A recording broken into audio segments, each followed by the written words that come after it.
Oh, what's up, good buddies? It's Friday the 13th. And I don't know if I'll be able to put this up on Friday the 13th or not.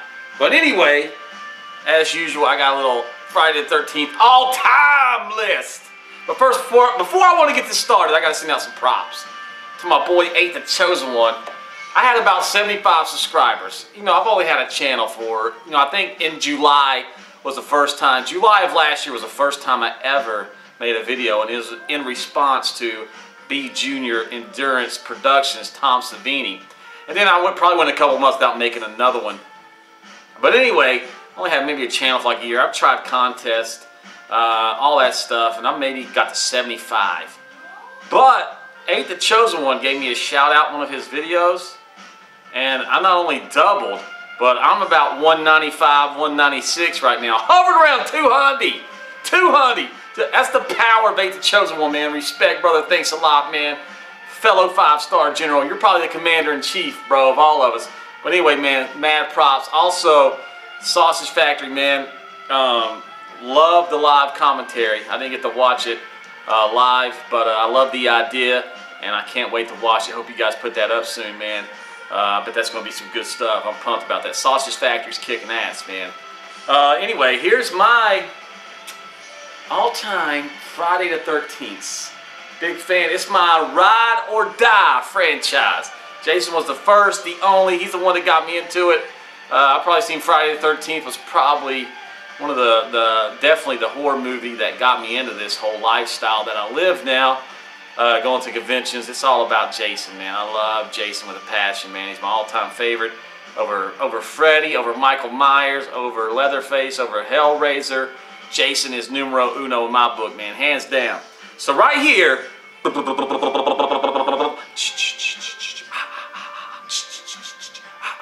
put that in the sound effects later. But anyway, my all-time Friday the 13th list.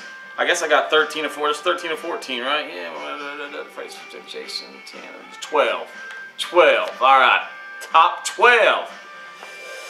All right. Let's start with, see, 1, 2, 3, 4, 5, 6, 7, 8, 9, 10, 11, 12. Let's start with 12th place.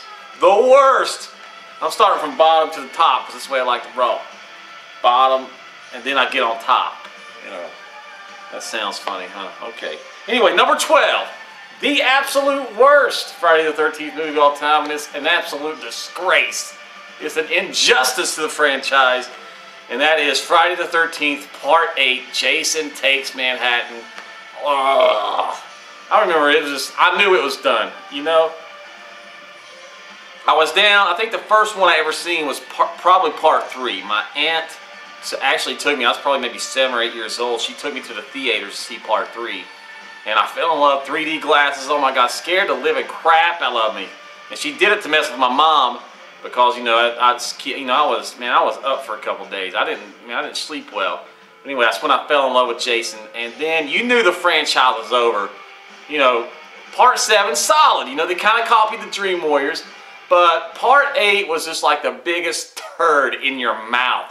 It's just like the Friday the 13th franchise pulled down their pants and took a dump right in your mouth, and it was a solid 6-7 inch turd. I was an 8-inch turd. And you had to swallow that, man. You get Jason Takes Manhattan. Also, now this is around the same time that the television series came out. I mean, when I was a kid in middle school, I'm just stroking at the Friday the 13th series. Because you didn't have internet back then. I'm an old guy. You didn't have the internet, so you had really no clue what it's about. And the previews showed you shit. But anyway, you're getting up. You're going through puberty at that point. Friday the 13th the series. It's like a 13-year-old boy's wet dream. And, it was solid. Yeah, at first I hated it, but then I learned to love it kind of thing. So you already had that disappointment. And then Part 8 comes out, you're like, oh shit, Jason's in Manhattan. He's going to be whooping people's ass. And I'm from the South, so anytime anybody whoops ass in New York, I'm excited because I hate New York City. I've never been there, but I hate all their teams. The Jets, the Mets, the Yankees, the Knicks. They're naturally a Miami rival in every sport. So I was like, Jason's going to go in there and whoop ass? Hell to the yes. That saying went around, back then, but I'm just saying, reflecting on it. And the best scene in Part 8 is when he's boxing the dude up on the rooftop. and he knocks his head off. That's my favorite part. It's freaking horrible at the end when Jason turns into a little boy. Part 8 is the worst Friday the 13th ever. Okay, number 11. The injustice known as the remake. Now there's a very few bright spots in the remake. That's the reason why I put it ahead of Jason Takes Manhattan. But it's the first time and I'm not one of those guys. I can't remember the director's name off the top of my head, but I know he did Texas Chainsaw Massacre remake. I was never sold on that remake. Jessica Biel's the best part about that, but I thought there were certain parts of that movie that just dragged on forever. And so when I knew the guy was directing the new Friday the 13th, wasn't that excited. Plus Platinum Dunes, Michael Bay, the ruiner of childhood. That guy, that asshole, Michael Bay, I knew it was going to be bad news. I mean, I was disappointed with the remake. I actually went to the front counter and asked for my money back. First time I ever did that. I mean, I was pissed. I was writing nasty emails to Platinum Dunes. I was like, how dare you ruin my childhood? Like ruining Transformers, that wasn't enough for you? You got to ruin Friday the 13th? You got to piss in my Kool-Aid like that, bro? But here's the bright spots on Friday the 13th remake. And I'm going to give you two. Derek Mears is a top 3 Jason, I'm sorry. He is a top 3 Jason. I hope in the remake, if they do Jason, which I kind of hope they don't, kind of hope they do the mom, maybe a little prequel mix in kind of thing with the remake Friday the 13th. But if they do a Jason, please get Derek Mears, man. He was an awesome Jason and probably one of the nicest guys in convention history, dude. That guy's a Friday the 13th fan. I mean, he'll talk to you. He is a great guy. So if you ever get a chance to meet Derek Mears, by all means.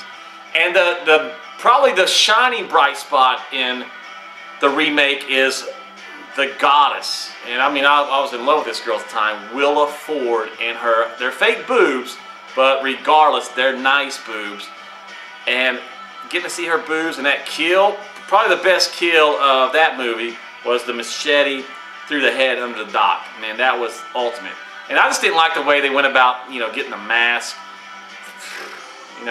They put 3, like Pizzow said in his review of Friday the 13th remake. They kind of put 3 movies into one. That turned me off to it immediately. I didn't like the whole mom thing. I didn't forget it. It sucked. But anyway, let's get to number 10 on my list. Jason Goes to Hell. Or in my household, Jason Goes to Hades. You can't say hell, that's a bad word. So Jason Goes to Hell, that's a train wreck of a movie. Top to bottom. Solid, I don't really say it's solid. I mean, there's parts that I'm like, okay, it's pretty good. I've maybe only seen Jason Goes to Hell maybe 3 or 4 times. Aaron Gray's in it. That's probably the bright spot for me. You get Jason. I mean, so little time with Jason. I mean, I don't understand why you make a Friday the 13th and you don't have Pamela Voorhees or Jason Voorhees in the film. That's kind of ridiculous to me. I don't understand that whatsoever. But I kind of like the way they took the premise of Fallen with Denzel Washington. Kind of made it into a Jason thing. It was solid, But if you're coming off of Jason Takes Manhattan and you're going to give me a new Friday the 13th, by all means, come a little bit better than Jason Goes to Hell. You tanked it, guys. Sorry, Jason Goes to Hell blows all kinds of chipmunk dicks. All right, let's get to, let's get to number 9 on the list. Jason X. I'm not, a lot of people hate on Jason X. I'm really not a big Jason X hater. Pretty solid in my book. I mean, it's fun. It's just a fun little Jason action movie. I mean, when you're talking about Jason Takes Manhattan, Jason Goes to Hell, I will take Jason X over those two as far as watching the movie goes. Say, hey Tim, pick between Jason Takes Manhattan, Jason Goes to Hell, or Jason X. I'll take Jason X any day of the week. A lot of good kill scenes, even though a few of them are repeats, but nevertheless, I think it's the more fun out of those last 3 they made. Jason X is solid. A little corny on the space age outfit, but the kills in it are absolutely amazing. At one point I thought Sigourney Weaver was going to show up in that, that mechanical suit and kill Jason. Didn't happen. That probably would have been pretty cool. Let's get to my next Friday the 13th on the list. This might be a stunner to some people, but Friday the 13th, Part 7, The New Blood. And the reason why I put it at this spot is because I think they were trying to rip off, you know, Dream Warriors. Yeah. And it's probably the worst shot Friday the 13th in the history of Friday the 13th. I mean, it's horrible. It looks like a soap opera at some points. You're like, what the hell's going on? It's the worst acting in Friday the 13th history, I believe, hands down. That's why I put part 7 down below. I like Tina's part a whole lot, but everybody else in that movie just blew. The mom, dad, they all just blew major ass. And the shooting was horrible. Cinematography was horrible. Top to bottom, that was a shit can of a movie as far technically goes, acting-wise goes, storyline, you know, brings it back a little bit. I like the whole Dungeon and Dragon girls has Jean Grey psychic powers fucking up Jason. That probably the last 30 minutes of that movie is the only redeeming qualities about that. It's probably Kane Hodder's best Jason of all his movies, because everybody's like, oh, Kane Hodder, God, he's the best Jason ever, oh shit. First of all, part 7 is his best one.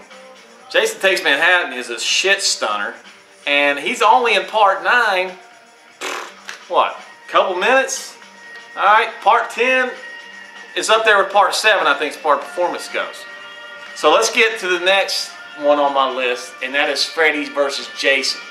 So, you know, we went through all these years hearing about it. You know, that's when the internet first started kicking up. Everybody's like, oh shit, there's going to be a Jason Freddy movie. We kind of heard about through the horror magazines, you know, all through the years. It's been coming. It's been building up. Everybody's waiting. It finally happens. And I think going to that movie, you were so stoked and so excited that it's just naturally going to be a disappointment at that point.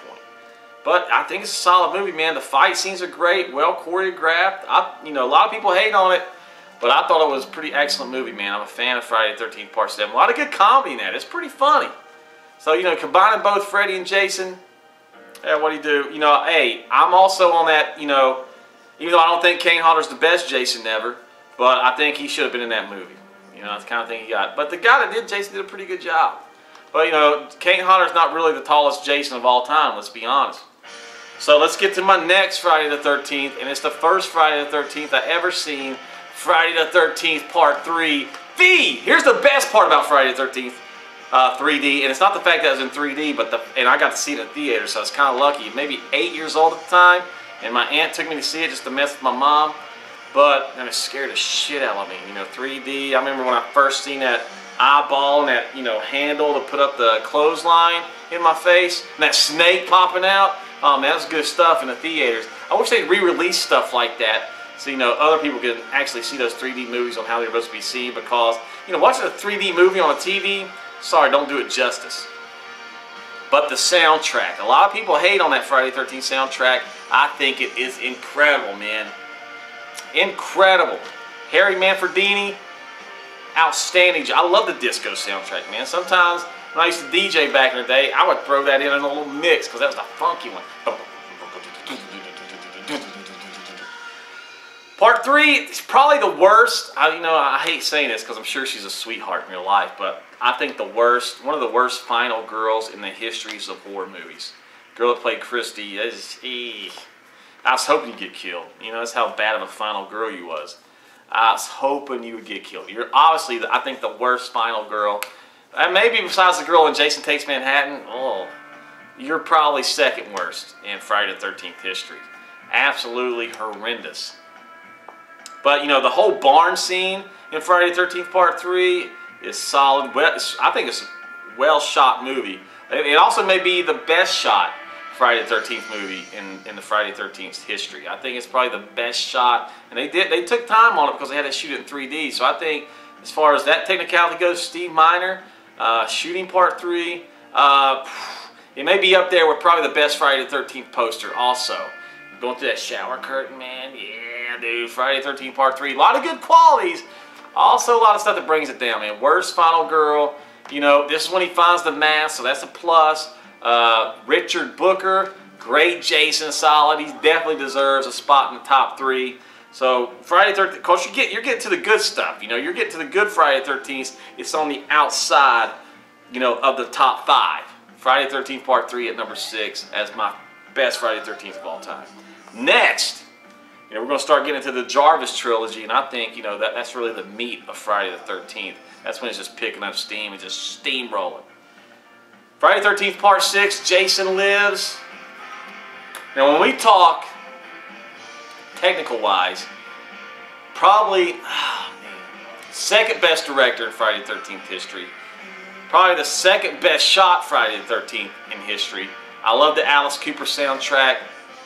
We could probably say, even though they're ridiculous and corny, I love the kills in Friday the 13th Part 6, man. The triple decapitation, you know, it's rock and roll, dude. I mean, it's at the time, came in at the right time. That's why I love Part 6, man. It's so unique. What's his name, man? CJ Graham. Great Jason. I thought he was solid. Good comedy in Part 6. Tom Matthews, the guy who plays Tommy Jarvis. The best Tommy ever. Ooh, I might piss some people off with that. You know, hottie quality, maybe the worst Friday the 13th as far as hot bitches go. But, you know, what can you do? I love the girl in the RV. She's hot. Some good comedy in there. I love the American Express, you know, the whole don't leave home without it kind of thing. Great kills. Technically probably the second best Friday the 13th shot. Soundtrack's great. I love the Frankenstein, old school horror movie element in it. Friday the 13th Part 6. Definitely coming in at number 5. Let's go to number 4. The sequel. The first time we see Jason, Burlap Sack Jason. The controversial Jason. Who played him the most? I don't know. I believe Steve Dash. I'll go with that guy. He seems like the most reasonable guy to give credit playing Jason in that movie. Friday the 13th Part 2. Amy Steele. Yeah, best final girl in Friday the 13th history. Definitely. Oh, man. Lots of good stuff in that. Lots of good kills. I love the final scene of her dressing up in a mom sweater talking to Jason. I love the surprise ending, him jumping through. Did the dog make it? I don't know. Probably the hottest girl in Friday the 13th Part history. The girl in the short shorts that kind of wanders off by herself. Oh, man, I can't think of her name, but you guys know who I'm talking about. She's got like the half shirt on. That girl's body is unreal. So we're probably talking about some of the hottest girls in Friday the 13th history. The best final girl, period. I think the best, probably technically the second best final 15-20 minutes in Friday the 13th history. I'm a fan of the chase scene in that. I love the way they did it. I love the fades. You know, it really built up the anticipation of the movie, really built up the tension, the suspense. A lot of people knock on it. I'm a big fan of that. You know, it's kind of old school, got that old school vibe. And it's also the movie where we got that story that was just repeated over and over and over. Paul's a solid guy. You know, I like the way they took, you know, the other counselors and took them outside of the camp. And, you know, they were at the camp drinking beers. Not everybody. There's a lot of survivors, actually, Friday the 13th Part 2. Really good movie. It's my favorite. And I think there's really no bad qualities about Part 2. Nothing, but just besides the Jason controversy in Part 2 between Warren Gillette and Steve Dash. That's the only negative you can really say. Steve Miner's first time directing. Very solid. So let's get to the top 3 Friday the 13th of all time. And I think this is probably the most underrated Friday the 13th ever.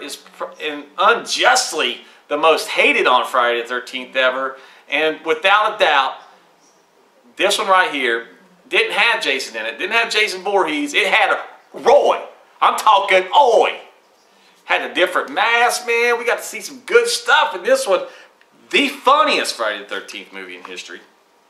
The hottest girls, pound for pound, in Friday the 13th history. The best variety pack of boobs. The best boobs in Friday the 13th history. You got Reggie the Reckless. You got some great kills. A lot of kills. What else can I say about Friday the 13th? Now, I know I'm missing something right here, and I know somebody's going to probably say something in the comments. Oh, you didn't say this. Oh, Junior and Ethel. Legendary Friday the 13th. If you don't know Junior and who the fuck are you? What the fuck do you want? I'm getting your supper ready. Oh, it's great, man. I love the whole Junior and Ethel thing. It's a shame they got killed and I will defend this till the day I die.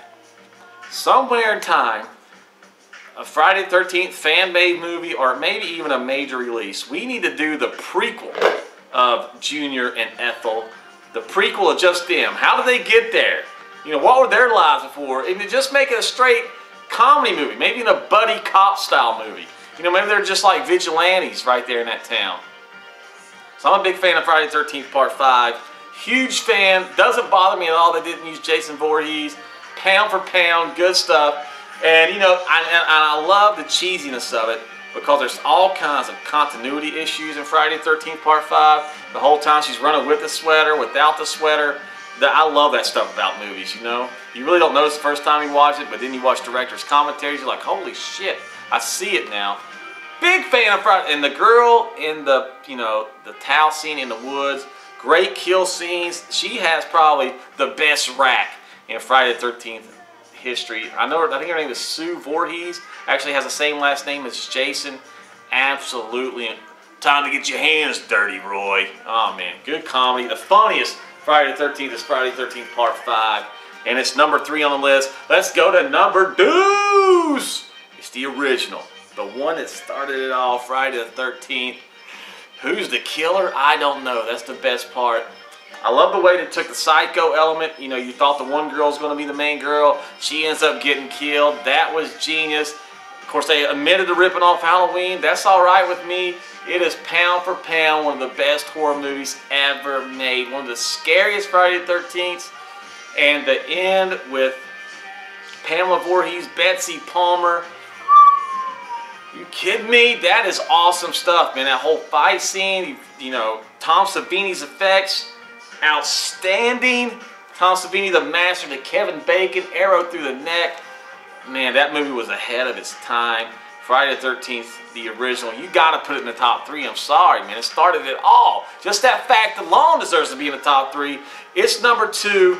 Incredible movie, pound for pound. That I love, and my favorite scene in the original is when she takes the axe to the head and it hits the lamp. I don't know, for some reason I love that shot. Oh, I forgot to mention in Part 3 my favorite scene, or was it Part 2? The wheelchair. I love, for some reason, oh man, why's that escaping me? Part 2. Yeah, Part 2. I know, a lot of guys are like, oh, you don't know, motherfucker, you don't know how to Braveheart. Let me get back to Part 2. That was, I mean, you know, Jason does not discriminate against people. He'll kill anybody, including the handicapped. And that's what I like about Jason. So I just want to go back on that, talking off the top of my head, just having some fun on a, you know, Friday night, doing some Friday the 13th shit, you know. So anyway, Friday the 13th, the original. Betsy Palmer to highlighted that. Kevin Bacon, Tom Savini's effects. The head choppy scene, that was burnt in my memory when I first seen that. That's what sold me. I seen Friday the 13th Part 3, that's my first one. Then, you know, with Laserdisc and VHS, I was able to go to the video store, beg my mom. She's like, no, you stayed up, you peed your bed, all that stuff. I was like, no, Mama, I want to watch Friday the 13th, 1 and 2, I want to see him, I got to see him, Mama, come on. So I finally got to see Friday the 13th. The head chopping off, and oh man, I was sold. That one scene alone, Betsy Palmer getting her head chopped off, sold me for life. I was like, I'm going to be a big-time horror fan. I don't care what it takes. I loved it. So let's get to number 1, and I think it's no mystery. I think it's number 1 on probably any Friday the 13th fan. This movie's probably number 1 on, I'd say, 86% of all die-hard Friday the 13th fans. Hands down, one of the top 3, top 5 all-time horror movies in horror movie history. The best directed Friday the 13th. The best acted Friday the 13th. Definitely top 3 in the editing. It was way ahead of its time. I mean, it's top 3 just for directing and just for acting and just sheer freaking awesomeness. The best Jason of all time, Ted M.F. White, and and definitely the best of last 15-20 minutes in Friday the 13th history. I mean, there's no dead spots in this movie. It's good from the beginning to the end. pound for pound, you cannot beat Friday the 13th Part 4. The pacing in that movie. And I mean, I think B Jr. might have said this in one of his recent Friday the 13th things. I mean, he said that, you know, of course, they put a lot of money in this. This is the peak of Friday the 13th, man. This was the absolute, it peaked, and it kind of a little plateaued, just a little bit down with Part 5 plateaued. Part 6 came down, and then, of course, after Part 6, it was just a diarrhea fest. It just went straight to the gutter. But anyway, Part 4 was the pinnacle of Friday the 13th history. The best Friday the 13th ever. I love the whole protagonist, antagonist, Tommy Jarvis, little kid, the whole mask collection, Tom Savini back again, killing Jason, the machete through the head. Oh my God, that just burned in my memory. You know, at this point in my life, between that whole year of seeing Part 3, and you know, I got to revisit the first two, and then seeing Part 4 at the theaters. Lived with my stepdad at the time in North Carolina, and you know, I think I went with my older stepbrother, older stepsister. One of them took me and a friend to see Friday the 13th Part 4 Final Chapter, and absolutely, at that point in my life, and probably for the next 4 or 5 years, I witnessed to the fact that Friday the 13th Part 4, greatest horror movie ever made. Do I believe that now? No. But do I believe it's top 3, top 5? I've never done a list, but pound for pound, Friday the 13th Part, and Crispin Glover, the dance scene, I'm sorry. Julie Aronson is in that movie. She is freaking hot. I mean, you got so many beautiful girls. Great titties in that. Julie Aronson's titties are real nice from Weird Science. The whole getting killed in the raft, the whole story behind that. She could have got hypothermia. The spear gun to the nutsack, absolutely great stuff. Oh man, getting thrown out the window. The Doublemint twins, fantastic. You got Paul Monsoon, you know, in the computer. You're a dead dick. The computer says you're a dead dick. Top to bottom, Friday the 13th Part 4. That's my list. Let's review. Boom, from bottom to the top. I got Jason Takes Manhattan, the shittiest remake. Jason Goes to Hell, Jason X, Part 7, Freddy vs. Jason. Let's get to the meat, the good stuff. The top 6 right here. Friday the 13th Part 3, 3D. Let's get top 5. Friday the 13th Part 6, Jason Lives. Friday the 13th Part 2, Friday the 13th Part 5 in the all-time top 3. I'm a big fan. The original Friday and Friday the 13th, the final chapter. That is my all-time Friday the 13th list. I'm MC Nut, and Friday the 13th rules. Peace out.